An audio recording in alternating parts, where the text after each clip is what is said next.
Good morning, Colts Nation. Welcome back to another episode of the No Horsing Around podcast. As always, we are two dudes joined by a third dude today talking Colts. We're your hosts, Steven and Zach. And I'm going to let Zach introduce. Everyone knows who he is, but I'm going to still let Zach introduce him. Yeah, man. So we're lucky enough, to have George be a friend of the show. George Bremer, Colts beat writer, out there at the Herald Bulletin, does a great job. And we just thought it kind of the stars aligned. We already had George lined up to come on, and lo and behold, we'll just dive right in like we always do. We wake up this morning and we've got news that T.Y. Hilton is going to be out for some time. Then it kind of rolls into, we're dealing with an upper back neck issue. Now we know later in the evening we're in a disc issue. So, George, I'm just going to turn it right over to you. You're the one on the front lines. What were just your initial reactions? And now that you've had a chance to take a deep breath, what are your thoughts on the TY situation? Yeah, first of all, we've had a lot of experience with this summer, so I guess that's the good news. Like every other week, there's some big news with this team. Last week was all good news with guys coming back. We were due for the other side, and so here we are balancing the scales again. There's not a whole lot known on this one, and I think a lot of it has to do with the nature of the injury. Anytime you're dealing with the neck, there's a really wide spectrum there of how serious things can be. And I think probably the most telling thing right now was TY getting on Twitter and, using that Terminator gif and saying he'll be back. It shows that he's confident about where this is going. Of course, players tend to be the worst source in these situations. They always think they're going to play. They're always ready to go. Doctors sometimes have other opinions, and we'll see how all that plays out ultimately in this case. But, I think Frank Reich said they're still getting opinions, which you would expect. I mean, that's the way these things work. They have kind of the initial reports. They know that there was some stiffness, some soreness in the neck. They found out it's related to a disc. It looks like it was re-aggravated at the end of Wednesday's practice, the last one at Grand Park. He got hit. It was a 60-yard pass from Jacob Eason. He got hit in the air.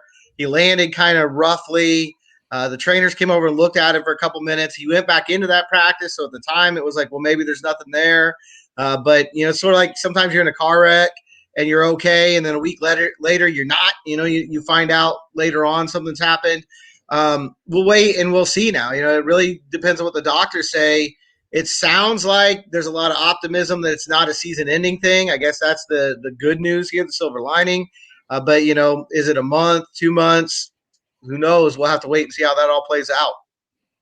Yeah, it's crazy. Steven, just want to get your thoughts on it. What were your initial, when you read that text coming down? I know last night we kind of knew something was maybe happening out there, but what were your initial thoughts on TY and his injury?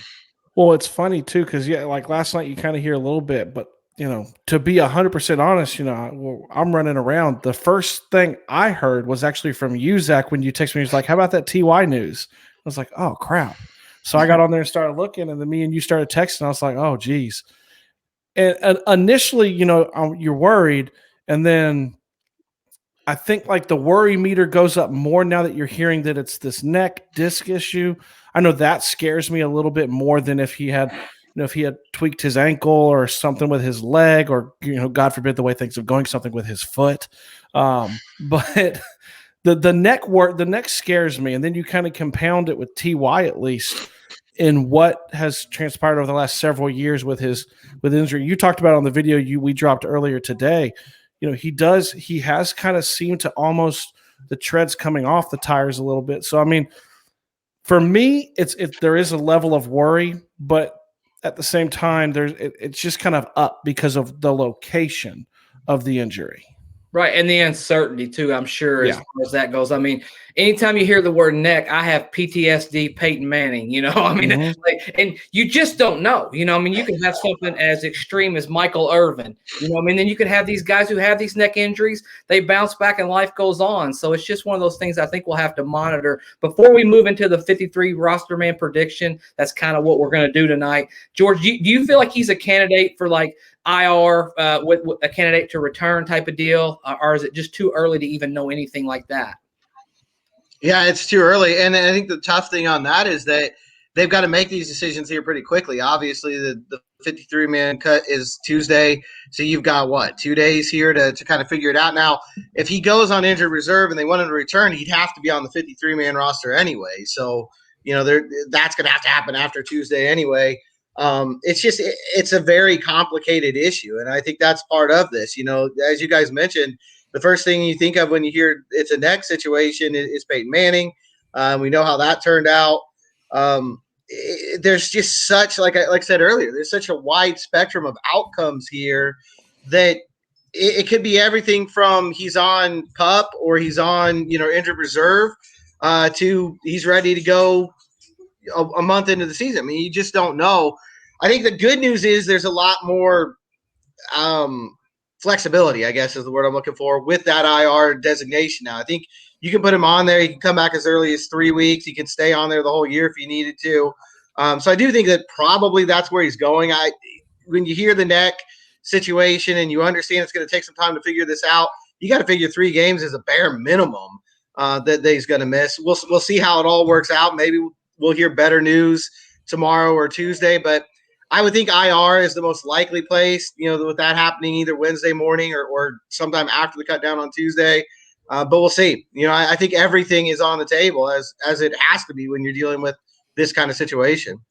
Yeah, man. I mean, there's just no telling, and we'll just see. I think the Colts are being very cautious. We all know how they've handled things in the past, especially with Andrew Luck. I think they're trying to kind of pump the brakes and not give Colts. They give these broad 5 to 12 week, periods, but that's because they just don't want to be wrong. I think that's really what it is. And in a situation with your neck, you just don't know. So diving right in, we're going to do the 53-man roster prediction. What we're going to do, George, is we're just going to kind of go around. You can kind of give us your feedback. I don't know if you can have some say-so in it if you want to. We'll start on offense. We'll just start at the quarterback position. This is initial 53-man roster. We cannot control what happens after that with COVID. We cannot control what happens, with injuries and all that good stuff. We're just going to go with our initial. I think Chris Ballard's always active when it comes to the roster and the waiver wire. So I'll start off right now. I'm going to go with 2 quarterbacks. So I'm just going to go simple, Wentz, Eason. There was a thought in my mind there for a little bit that they were going to keep 3 quarterbacks. I'm still not convinced that maybe at some point they don't go out there and look at a veteran, but I think right now they're set. I think Wentz looks good. He's good to go. Everything's checking out. So I'm going to go a little bit light at the quarterback position, and I'm going to go Wentz and Eason at 2 spots at quarterback. What about you, Steven? So I went back and forth, really similar to you. I actually do have Ehlinger. The injury to the knee kind of changed it a little bit, but at the same time, I had someone chirping in my ear a little, and you've got Wentz with the injury history. You've got COVID too. They carried 3 quarterbacks last year. I think they're going to carry 3 again this year. I think it's a precautionary more than anything because that combination of the injury history with Wentz and the COVID situation is just always so fluid. George, what do you think, man? I kind of lean more towards the 3 quarterback model. I think it's really last 2 years they did it. Chad Kelly was almost the whole second half of the year at least in 2019. So I think they've shown that it's something that they're not afraid to do. And last year too, towards the end of the year, they carried Desmond Patman and he really didn't even play him. He was inactive. It's not a quarterback, but they've shown that they're willing to take a roster spot and just sort of, not use that guy. So I do think that the injury makes things a little more interesting because it probably increases the chances that Ehlinger could get through waivers if you go that route and bring him back on the practice squad. But I agree. I think Wentz's injury history, the uncertainty of COVID, you've got a kid that you have some level of confidence in with Ehlinger, and you can keep him on the roster. He knows the offense. I think it makes a lot of sense to go with 3 QBs. Okay, man. So I'm the short straw on this one. I'm gonna stick to my guns. I might have been with you like a week ago. All right, and when I'm right on Tuesday, I'll send you a nice little message, Steven. I'll let you know. Okay. We'll see what happens. You want to go to running backs next? Yeah, sounds good, man. Who do you got? We'll start with yours. For me, it's simple. I'm gonna go with 4, and I'm not gonna overthink this one. I mean, it's gonna be Taylor, Hines, Mack, Wilkins. I think for everybody every year kind of wants to find a way to get rid of Jordan Wilkins, and he just finds a way to make this football team, right? That's what he does. And if I'm being 100% honest, you could make an argument he's looked better than Mac. Now, Mac had the injury. He's coming off of a terrible injury last year. He's solid, and I don't see a path where you would keep another guy, a young guy, who's better. I mean, you're going to make somebody's football team better because somebody's probably going to pick up Jordan Wilkins if you let him go. So I'm going to keep it simple. I'm going to go with 4. I'll switch it over to GB right now, and I'll see what he has to say about the running back position. How many do you think they're going to keep?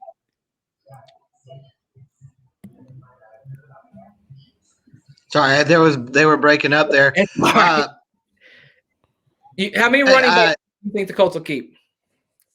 It's still a little jumbled. I'm not sure. I heard the running back spot in there. I agree with the 4 that you were talking about. I think that's the group that's been, from day one here, the leading group here at that position. But the one X factor I think in there is whether or not they can find a trade with Wilkins. I don't think they'll release him. I don't think there's any reason to do that, but maybe you can get a 6th or 7th round pick from somebody who needs some depth at that position. He certainly could help another team.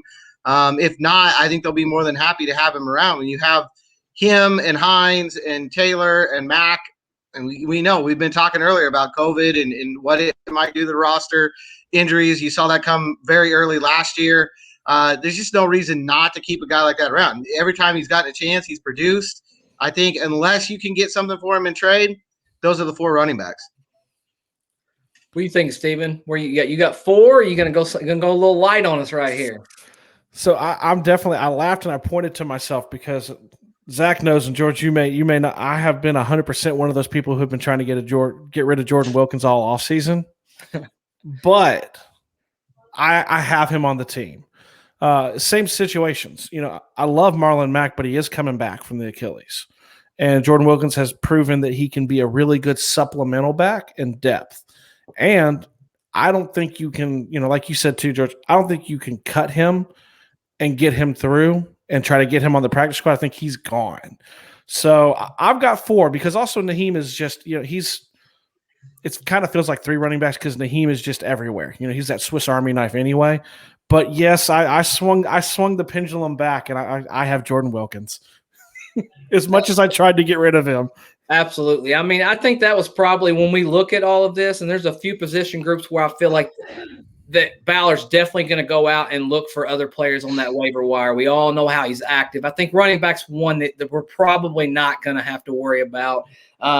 Moving on down the line, I think, Steven, we'll go into tight ends. I also kept 4 here. I know this is probably unpopular. A lot of people think 3. But we just did, Kahale Waring, we signed him up off of waivers. To me, in my mind, why would you pick him up off of waivers to cut him to 48 hours later? It just doesn't make a lot of sense to me. I think he'll make the team. And then obviously Granson, Doyle, and Mo Alley Cox. And we all know Frank Reich loves tight ends, right? Like he just loves tight ends. And we have a little bit of an injury history back there with Jack Doyle as he's getting older. Mo Alley always seems to kind of miss a game or 2 as the season goes on. And I don't know if you want to trust your rookie, to come in there and have to take over full time right now.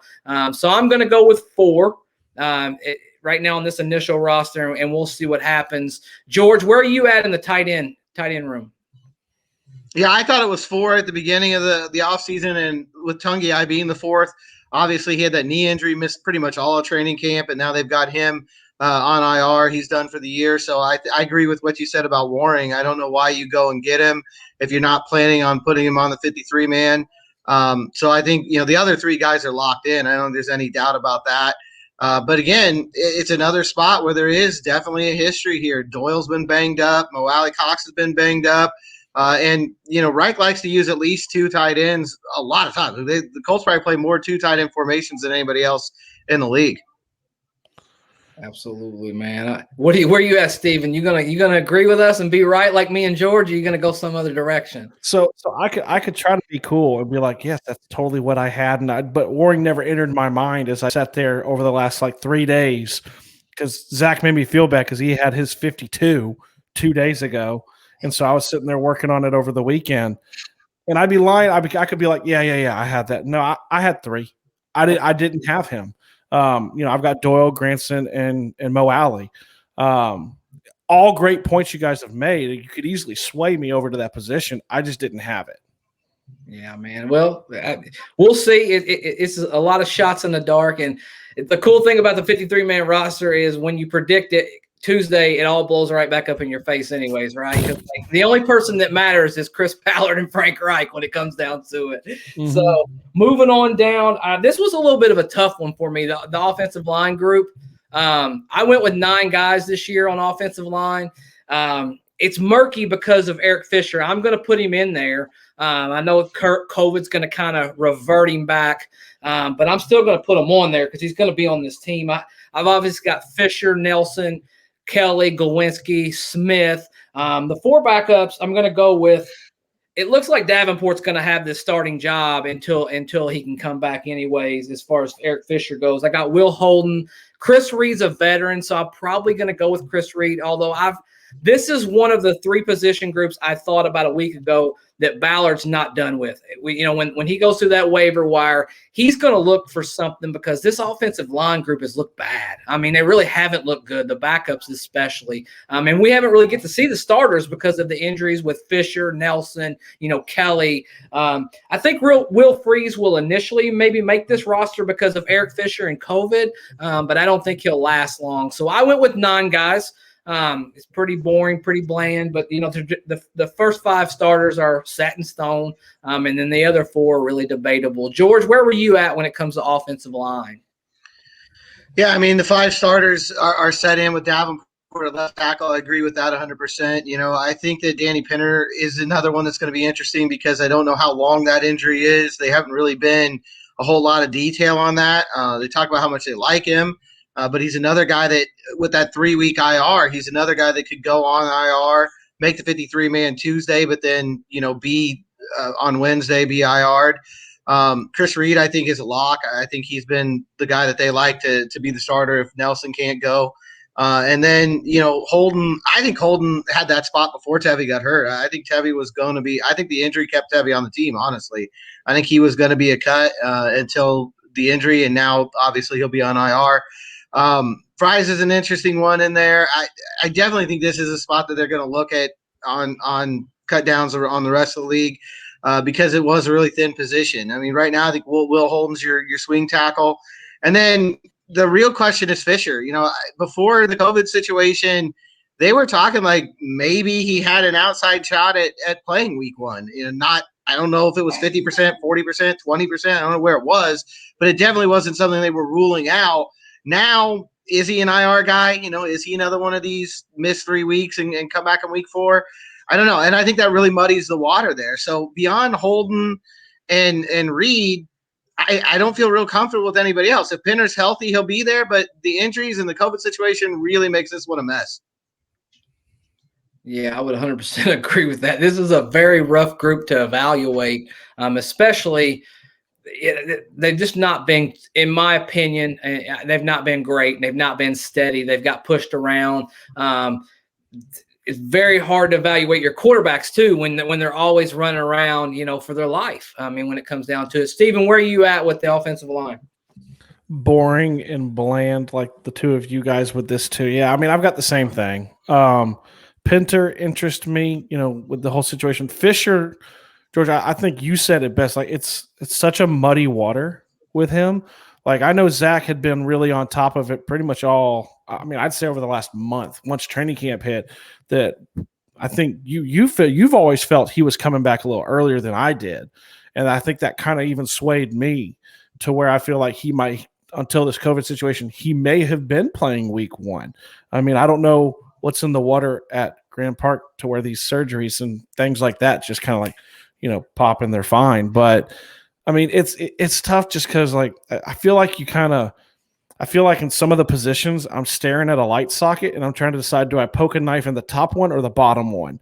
Because neither one's good and neither one's going to be fun for me, but I got to pick one.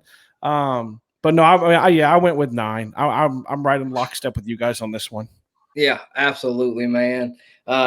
I guess we'll switch over to defense. Do you want to go back end or you want to go front end first, Aunt Steven? You want to start with the D line? We can go whichever way. I mean, we can go. Let's go back end. Okay. Well, you want to do a full grouping, all defensive backs, or you want to do safety then cornerback?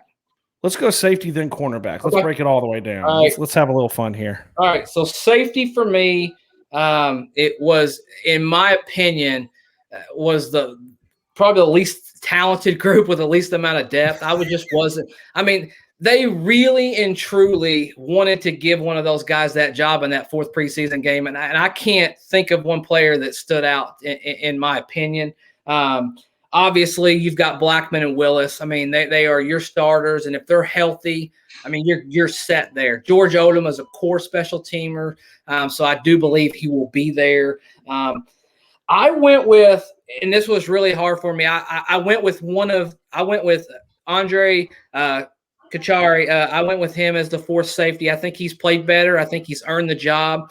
One thing that Colts and Chris Ballard value so much is the position flexibility. He can play corner. He can play safety. You know, he's even done that in the preseason.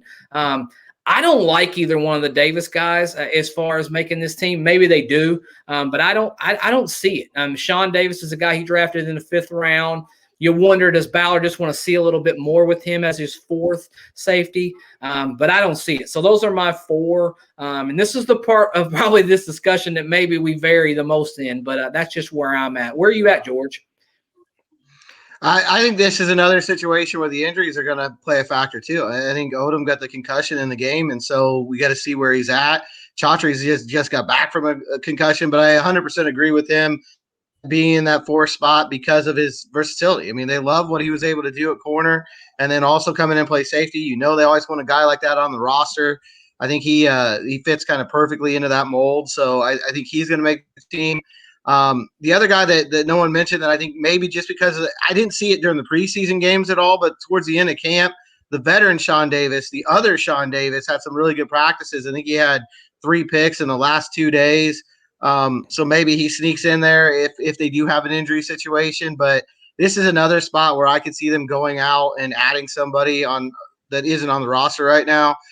They were looking all through training camp. I mean, there were tryouts with safeties all through training camp. So they hadn't found anything they liked yet, obviously. But I think that's a position. The top 2 are really, really strong. We know if Odom's healthy, he's the all-pro special teams guy. After that, Chaudhry's got versatility. And then I don't know anybody else separate themselves at all in that group. Yeah. Where you at with it, Steven? So obviously it's the same top 2. Like, that's not going anywhere. Like Kari, Julian, 1, 2. Yeah. George Odom, love him, core special teamer. And initially, until the TY news, which I know we'll kind of probably jump back to the receiver picks too, is that I've been kind of very like, and we'll get to this, but like bullish about Ashton Doolin. So George Odom was even more important for me because of the special teams ability. I've got the younger Sean Davis. I know he didn't show anything, but it's a fit. And I know also, like we've talked about it, and I know everybody knows, like Ballard's not afraid to cut anybody. He doesn't care if you're a 3rd round pick or a 7th round pick. But that being said, I mean, I do think that maybe they want to see more. Maybe they want to try to let him kind of go under and groom under like a Julian Blackman, under a Kari. I mean, more under Kari because of just his leadership skills. But I think I just kind of side on the side of like a little bit more youth with it. So I think that's the only spot that I differ. I have the younger Davis making the team. Yeah, man. Yeah, I think it's a coin flip at this point. I mean, as far as that safety position goes, and it's a position where I really feel like when the waiver wires all come through, don't be surprised at all if you wake up and we've claimed somebody in that position group. I just really wouldn't be surprised.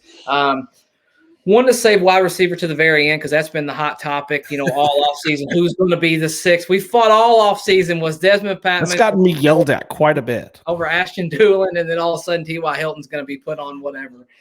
So we'll get to that on the last. Let's go to cornerback. I think on cornerback, this was also a position group that really weird to me, George, that it was an open competition on the other side of Kenny Moore and Xavier Rhodes, and I don't know that anybody really went out there and won that job. I mean, somebody's going to have to get it. I prefer TJ Carey just because you know what you get, even though he's a little bit limited. Now he's been injured. He's had some problems, but I'm going to go with Rhodes, I've got Kenny Moore, TJ Carey, Isaiah Rodgers because he's great on special teams, and I think they've got something with him. Rocky Yassin, man, I can't. He's going to make this football team whether you like it or not. I mean, he's just had an up and down career as an Indianapolis Colt. And I think that they're going to stick with 5 on the original 53. I know this sounds a little bit light. I think they're going to go out and add somebody because Marvell Tell to me was the guy that I felt like they wanted to come in there. And when you talk about screaming Chris Ballard, right? Like who does he like? Big, long, athletic guys. And he just never got it going. And what I didn't like, George, is before I turn it over to you, I didn't like his body language in the last preseason game. It was just it was almost odd. You know what I mean? It was almost like he was just like, just get me off this field in a weird way. I don't feel like he went out there and got that position. So I don't know that Marvell Tell is going to make this job. So I'm going to stick with just 5 for right now. What say you, George Bremer? No, I agree a lot with what you said there. I think it's a disappointing camp in the sense that nobody really stepped up and grabbed that 3rd spot. I know that's what they were waiting for. They had a lot of guys they were watching. Carey got hurt, really missed the second half of camp. And he's another guy that I don't know if he ends up on IR or how that's going to go to start the year. There could be another extra spot here because of that. We'll see how that works out. I think Rock's going to be the number 3 corner by default because he kind of had it coming in and nobody knocked him out. I think Isaiah Rodgers is a guy to watch because he had a couple really good practices. He's one of those high risk, high reward guys. He'll have a couple really good days, get a couple really nice picks. He has good instincts. And then he'll just completely let somebody go, lose badly at the line of scrimmage and give up a big play on the next snap. So he's a young guy. You kind of expect that from him, taking a big step up in competition. But I think he makes this roster because of his competitiveness and because of what he can add to special teams. I really wish that there was like a surprise there. I think that was a position that they were waiting for somebody to kind of step forward. Chatry will work into that mix as we talked about. He'll do some safety and some corner. But I keep saying it, this is another spot that I could see them grabbing somebody from another roster because I think if you were to look at the position that was the least impressive, the one that really didn't answer the bell the most in training camp, it was the corners. I mean, Kenny Moore is Kenny Moore. He's going to be a great player. He was throughout camp. Xavier Rhodes looks like he's going to get another solid year out of him. And then after that, you had a bunch of guys that kind of stayed where they were, dropped a little bit. And I think the Colts are probably disappointed in that. Yeah, man, I'm totally with you there, Stephen. We'll turn it over to our resident Rocky Yassin fan club president, Stephen Burton, right now. What do you think, man? How many players you got at cornerback, and who's making this initial 53? So before I say how many, I will say that it is still alive for the Rocky Yassin jersey because I do have him making the team. It's still out there for you, Zach. It might be coming. There's a lot of people who want to see you rock the number 26. So I've got one more. I do have Marvell Tell. I mean, it's all chalk the same. Sure. I really like Isaiah Rodgers. I know we've talked about it. I liked how he flashed in the Buffalo game at the end of the year. He's great special teams. I'm really, really interested to see how he does work into the corners because his closing speed is just like it's otherworldly when you watch him. And then, Kenny Moore, Xavier Rhodes, Rocky Yassin, all of them. I do have Marvell Tell making the team. Okay. I wonder how much of how he looked in camp, and I'd be interested to get your take too on this, George, is how much could possibly be some of that rush trying to knock off from a year off from where he opted out last year. How much of it is it trying to get back in the swing and get back into kind of almost like game shape? I'm sure he's in shape, but I mean, I know they like him, and Zach, you said it best too. With it, like he's a Ballard dude. So I've got him. He's the only addition I have. I have him making it. Okay. What are your thoughts on that, George? You think that the rust plays into any of it as far as Marvell Tell making the football team, as far as just him having that slow progression in the offseason training camp, in games? Do you think that has anything to do with it, or you just think it's just a matter of he's just not been good? No, I think it definitely plays a factor into it. I mean, he missed a year, and you can't just write that off. He wasn't here for an entire year. He came back. It's been slow. I don't think that they'll necessarily make excuses for a guy just because they don't have time. You've got you got 53 spots. You got to give it to the 53 best guys. It doesn't really matter why you're not getting the job done. But I do think that if they look at him and they say, hey, we still see the same potential that we saw, when he opted out, then he can make the team based on that. And again, I think a lot of that comes down to nobody else really stepping up and grabbing that spot. I think that, had you had a couple guys come in and have a really good camp and a really good preseason, you might see Yasin and Tell and some of these guys under a little more fire, but nobody really came in and did that. And so I think it helps the guys who kind of, were the favorites coming in, so to speak. Yeah, man, I think you hit that head on. Moving over to linebacker, I think this on the defensive side was the easiest position for me personally to go ahead and say. Obviously, you've got Darius Leonard, Okereke, Zaire Franklin. I think EJ Speed, I don't know how his injury is going to play into this, but I think EJ Speed's a guy they really like. Matt Adams and Jordan Glasgow, I think, make this team because they're just core special teamers. And Glasgow kind of proved in that 4th preseason game he can play football. He's a guy who's not going to play a lot of snaps unless of emergency or anything like that. But he can actually play football. He's not just a throwaway, just a simple, special teamer. So I think those 6 are solid. I think that's who they roll with. The Colts are going to run a lot of sets this year with just 2 linebackers. They do it all the time, especially in this, pass-happy NFL league that we're currently in. So I'm going to go with those 6. I'm going to make it plain and simple. What are you thinking, George, on that position? I'll tell you one thing. I felt bad for EJ Speed. I thought he was going to be the starting Sam until the injury. I mean, he really had a great camp. I think they were going to use him a little bit like they did Bobby Okereke, and they may have still yet. We'll see how long it takes him to get back, but he's another one of those guys that could be a short-term IR guy. We just have to wait and see, how that plays out over the next couple of days. But I really thought he was one of the bright points of this training camp, especially while Darius Leonard was out early. Okereke really Okereke was maybe the defensive MVP, but Speed came in and really stepped up, and I think it just showed that he has that athleticism that they like, the length. It's all there. I think Zaire Franklin had a really good camp too, though, so I think him starting at the same spot won't be a problem. And then obviously Glasgow, I mean, he's Bubba's guy. That's what we say now. Bubba Ventrone kind of talked him up the one time that he talked to the media this spring, and so – his spot's safe too. But I think those 6 I agree with you. I think it's pretty much the easiest one to predict right now. And I think it's one of the deepest groups. I think they feel good about all 6 of those guys and the roles that they play. Absolutely, man. Steven Burton, don't mess this up. How many you got? I got at linebacker. I have 5. Oh, okay. Where you at, man? So, I mean, obviously you got Leonard, Okereke. You've got Zaire Franklin. I really liked AJ Speed. I'm bummed about the injury. I thought he had a great camp. I mean, for me, he flashes in my mind last year because of some of the big plays he made on special teams too. And then I have Jordan Glasgow. He's too much. I beat the drum. Everything for me feeds back to I had beat the drum of the lack of the need for a certain player, which we will name later. So I kept going back to I know the core special teams players that I knew needed to be on this team to kind of supplement that.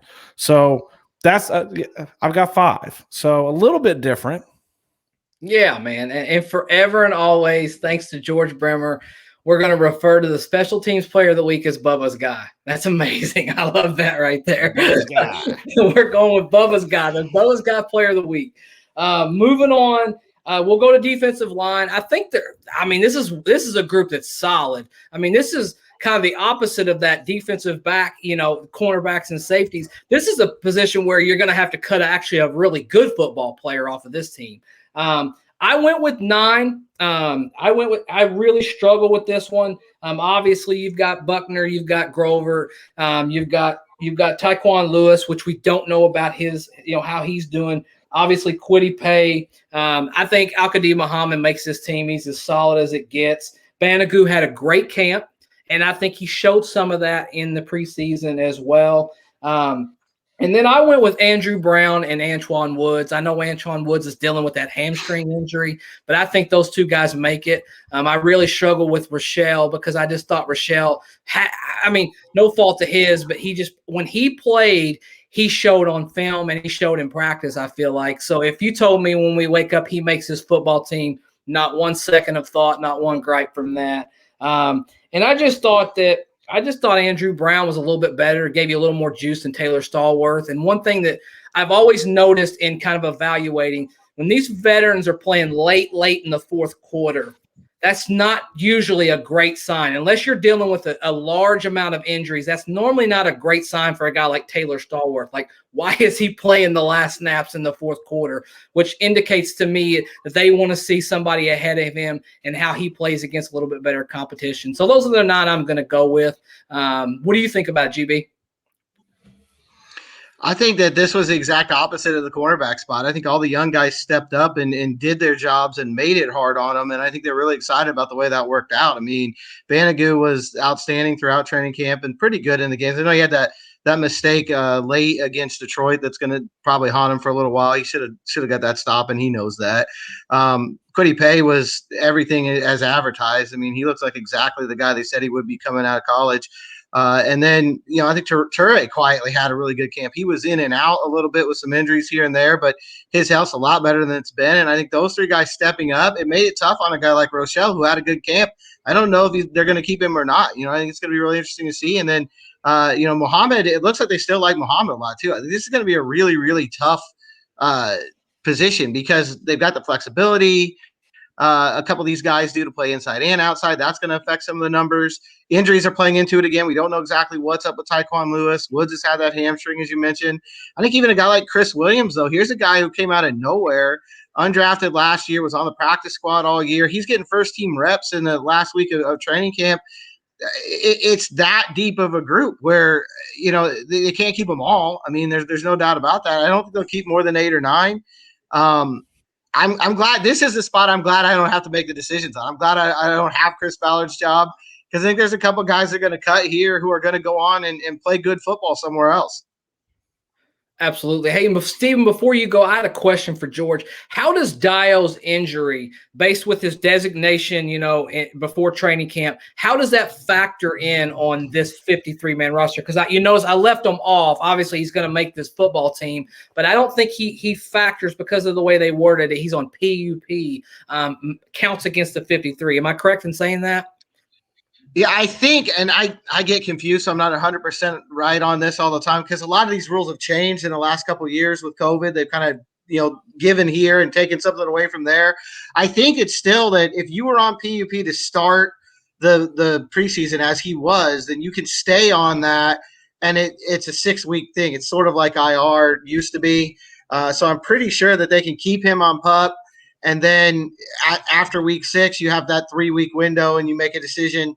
I think that's what's going to happen with him. It sounds like he's progressing well, but he's about a month or so behind where Eric Fisher was. I think, as we talked earlier, there was some hope that Fisher would be ready to go week 1. Obviously, that's less now than whatever percentage it was before COVID. It's lower now. But I think there's still real feeling that Fisher could be back sometime in September. So maybe Dio's a guy who could go in October, but he's going to need that ramp up. I think you just leave him on PUP. He gets that 6-week period, and then you make a decision one way or another. If he has to redshirt this year, I think they're fine with that.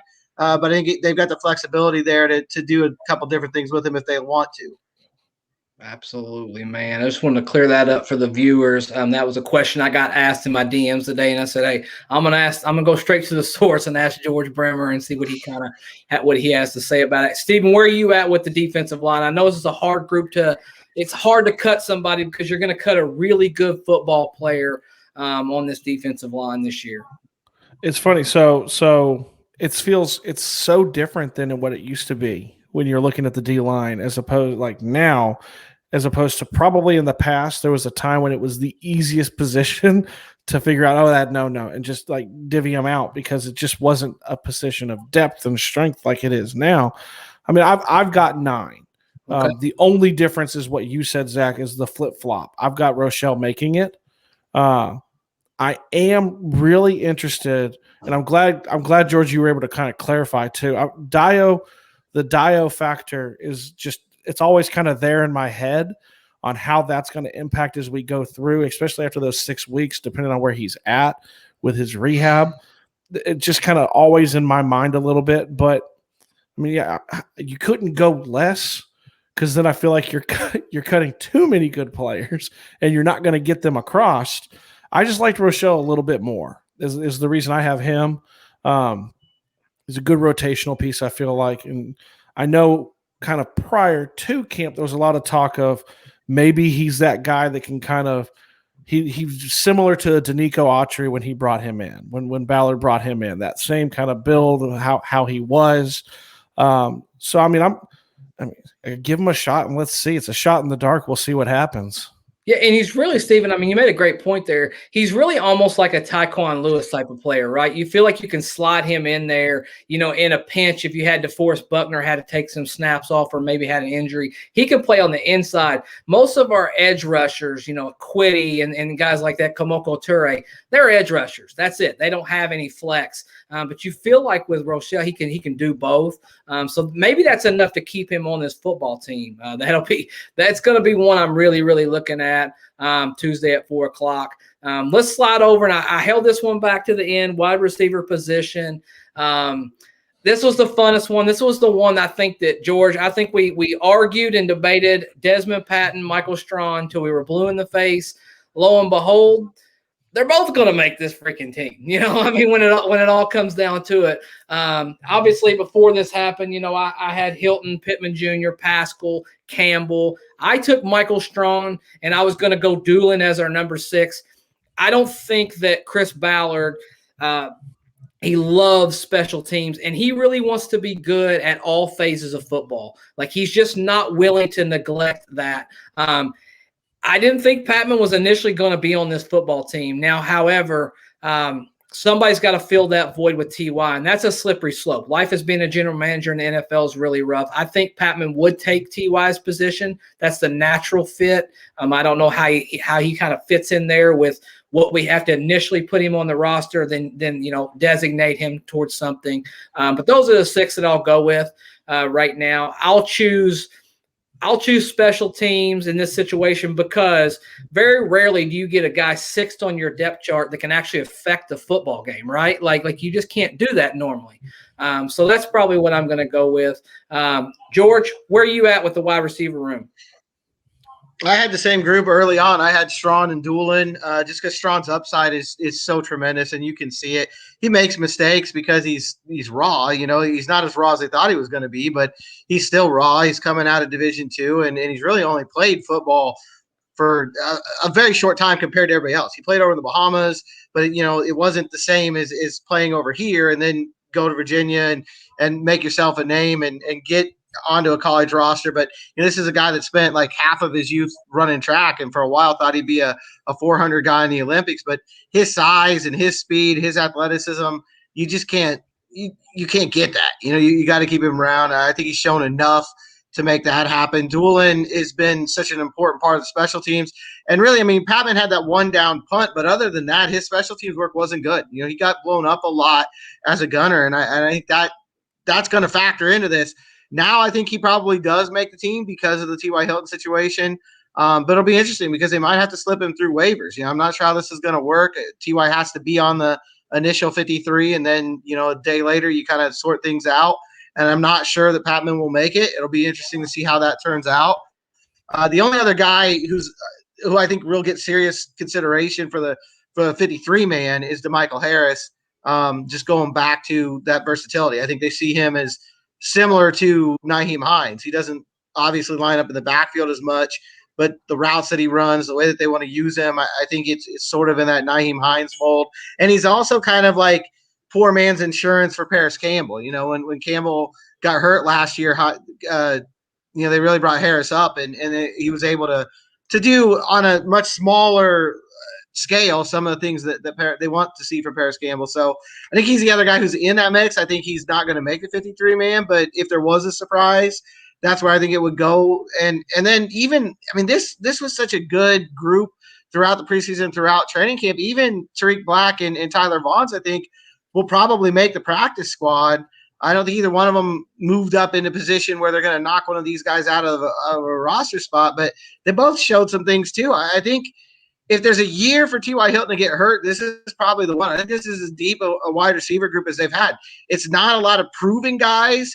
but there's a lot of potential, and I think a lot of guys who flashed at one time or another this offseason. All right, Steven, where you at, man? So I have I've beaten this drum about Ashton Doolin and Desmond Patman. And Zach knows, and I've beat this drum for several weeks now, especially once the preseason started. And that's why I think I went so heavy with special teams in some of the other areas that I had Patman over Doolin. I know he didn't look good on special teams, like you said too, George. But in my mind, there's a reason why I feel like they were trying to put him there, because his talent at receiver is higher than Doolin's. Now, granted, I had somebody come back at me on social media about, and it's the truth. How often does your sixth receiver actually get play? Now I don't think, now with TY, depending on how that works and what happens, I don't, do they both, how it works out. But I felt really strongly that Patman, if you cut him, he's not going to get through. So, because he had a really good preseason. I don't know, and you guys can tell me. I mean, I got into it again about this where it was somebody where it was, if you cut Doolin, does someone look at him and go, I'm a gunner away, and go and get him? Or does he get through too? You know what I mean? Like, is someone sitting out there like, I mean, I feel like Chris Ballard would be that person who'd be like, I'm a gunner away, I'm going to go get this guy. But if you cut him, can he get through? And then I was going to point this out too, because I was thinking as you were talking, George, it's so fun. The kind of circle nature of this is we had you on at the beginning of the offseason after the draft. And I can remember now you talking about keep an eye on Michael Strawn, that he looked way better in the mini camps that they were having. And you told us, I mean, for the viewers, go back and you can find it with George's first time on the show.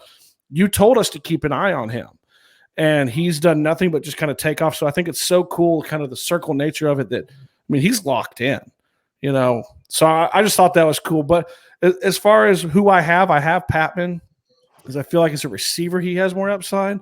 But I'd love to get y'all's take on that. Like what I was saying about, if you cut it, are there people out there who are looking at it going, I'm this gunner away from really having an elite level team? I love how Steven's trying to justify. I don't know. I mean, it's a legit. I mean, in my mind, it's like I'm a receiver away, like or I'm this away. Phenomenon I've ever been a part of. But anyways, I'll answer it first. I just think Doolin is necessary, and I think any championship team would value Ashton Doolin. I just do. I mean, I think anybody who values winning football, your Pittsburghs, your Baltimore Ravens, New England Patriots, those are the type of teams I feel like would go out and snatch a guy like that up. I wanted to ask George, I noticed in the fourth preseason game, it felt like that Patman got the first run a little bit overstrong at first. I didn't know if that was just kind of a strategic part, or is there anything to that at all? Because that seemed a little bit odd to me that Patman was out there before Strawn. I didn't know if it was just Strawn had a bad week of practice and they wanted him, hey, this is not your job. You're going to go out there and earn it type of deal. Or, do they value Patman just as much as they value Strawn? I was interested in that too. I mean, for a minute, I thought Strawn was resting. I thought he was one of the guys that wasn't going to play. The way that went on early in that game. I don't know if Strawn was sick during the week, and I don't know if that played into it as well too. They want to give him a few less snaps or something. He didn't have a great week of practice. That definitely is true. He missed the one day entirely, and that wasn't his most consistent day. But then he went out and had a really good game again, as he has pretty much the whole preseason. I don't know. That was interesting to me, and it might be as simple as just them wanting to get a good long look at Patman and just wanting, hey, he pretty much played the whole game. And I think that was maybe part of the thought process there. Get him as many reps as you can, because we're not sure what we want to do there. I do agree with Steven in the sense that I think you've got a better chance of getting Doolin through waivers if you have to cut one of them. And I think that's where the math's going to be really interesting there. But I almost feel like, if we're just talking about purely who makes the roster on Tuesday, not who's eventually on the team as it goes out, I do think there's a better chance that Patman stays for the simple fact that I think they have other guys this year. When you look at a Glasgow, you look at Isaiah Rodgers, there's other spots they can kind of borrow from other positions. Matthew Adams is in that mix, where if you were to expose Doolin to waivers and somebody like Baltimore, Pittsburgh does grab him, which is a possibility, you might feel okay with that. You can put the Michael Harris on that roster as your sixth receiver in that case and feel okay. I don't know. I think it's an interesting conversation to have. Yeah, man. George, you just made Steven's head get so much bigger right now. I'll hear about this for the next week, but yeah, he's been beating that Patman drum for a while. Before we let you go, George, we're so glad that you came on here. Do you expect Chris Ballard to be fairly active with this waiver wire this year? I think you'll have to wait and see. I think it's going to be interesting. Part of me thinks he's itchy because last year you really couldn't do a whole lot. There was no preseason. I mean, there were claims, but you didn't have tape on guys and you couldn't really dig in the way you can again this year. So I think part of him is going to be a little itchy. And we talked about it at almost every, there's 4 or 5 spots probably where they could definitely use someone. So it wouldn't surprise me. I would expect him to have a claim or two. I think it's something that he's done really well with. I mean, you look at the guys that they brought in, Kenny Moore's probably the poster child for that. But you look at the guys that they've brought in on that waiver wire and what they've been able to do for this team. I think he's going to continue looking, and I think there are needs. So I think it's going to happen.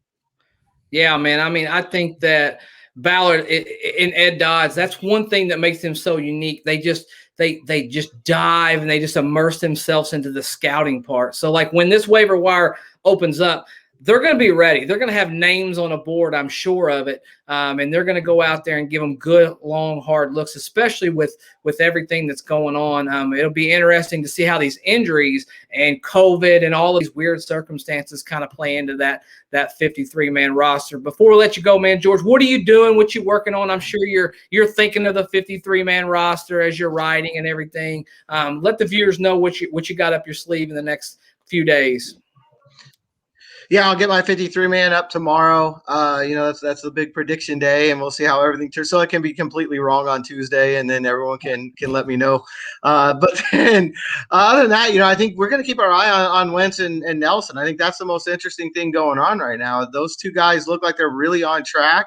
Frank Reich said again today that this week's a huge week because of the recovery aspect. They're going to go into team drills tomorrow. We won't see them, unfortunately. We're back to regular season practice availability, so after stretching, we'll be done. But I think it's going to be really interesting to see how they recover. Do they stay on this track? Because he made it pretty clear they want next Wednesday, they have to be full go. If they're not, then they'll go with Chris Reed and Jacob Eason if they have to. I think all signs point to good things here right now, but nobody who follows this team has to be reminded that anything can happen.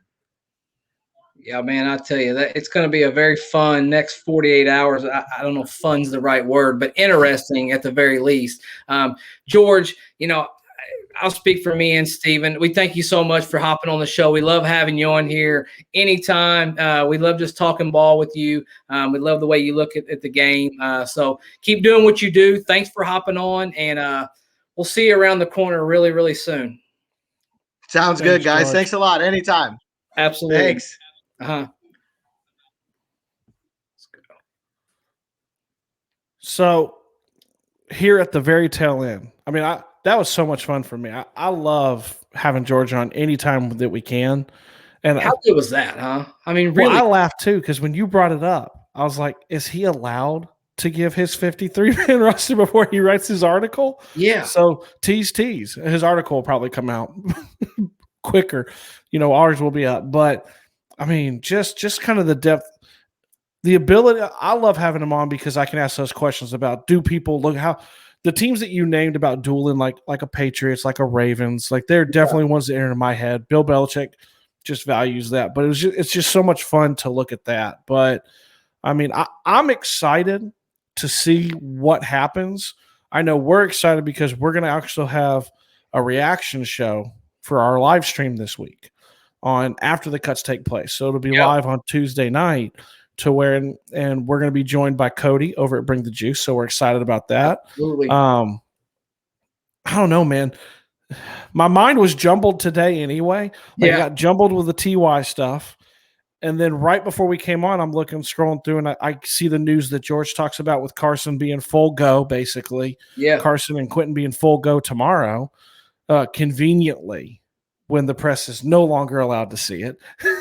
Yeah, exactly. But I mean, it's going to be a fun. Like we're so close, you can taste it at this point. Like we're right there. Yeah. College football's next week, and I'll watch my Hoosiers.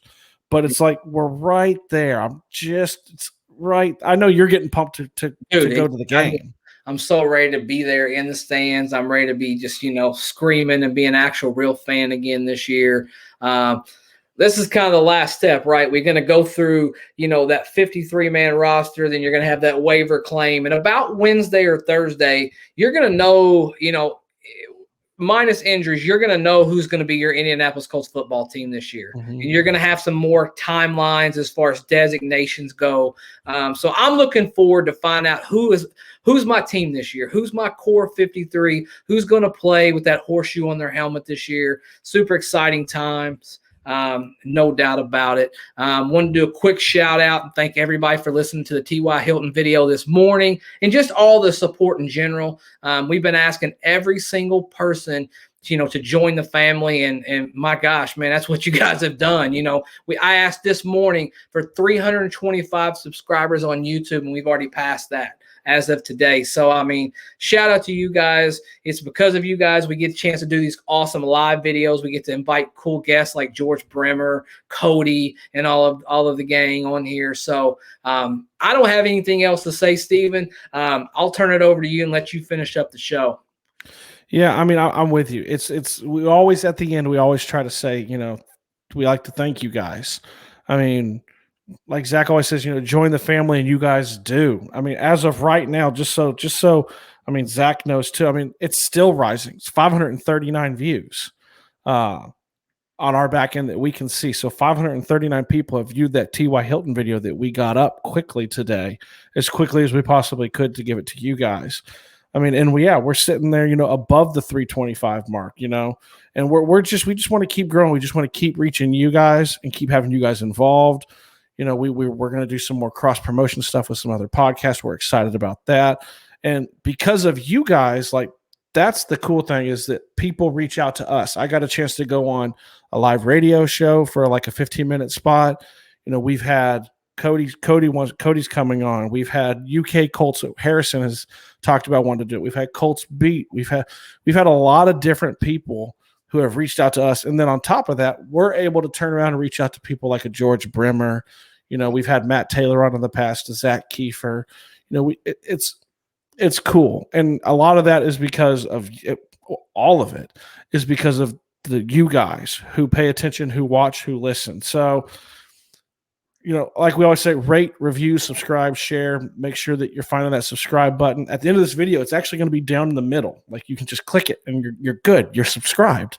Yeah. And that's all you need to do. I'm not asking you to hit the bell or anything like that. Just press the no horsing button. It's like right here in the middle. Okay. Right. And then really quickly right here at the end, before we go off, because, we want to make sure we give a shout out to our sponsors that are here with us too, is that, because we've got a couple of new ones. We got Bet Odds Sportsbook. We'll have a promo code for you guys to be able to use that once the games start. Do it. Go bet on your favorite team if it's legal in your state. Exactly. We've got our Fanatics stuff that you can still smash that link on our Linktree and be able to go buy some really cool Colts stuff. They've got lots of good stuff now. And then we've got a new one. It's La Terrain Watches. It's promo code Horseplay, and you guys can get a discount. They're really nice. I've talked to them. I've tried to convince them to give me a little bit of free swag. I'm working on that right now so I can show it to you guys. I don't know how free it will be for me, but maybe you will see it. But all in all, man, it's just fun, man. It's right here. It's right here. I've had a blast this offseason with all of you guys. I've had a blast because me and Zach got together probably about 4 months ago. I mean, it's been a while now.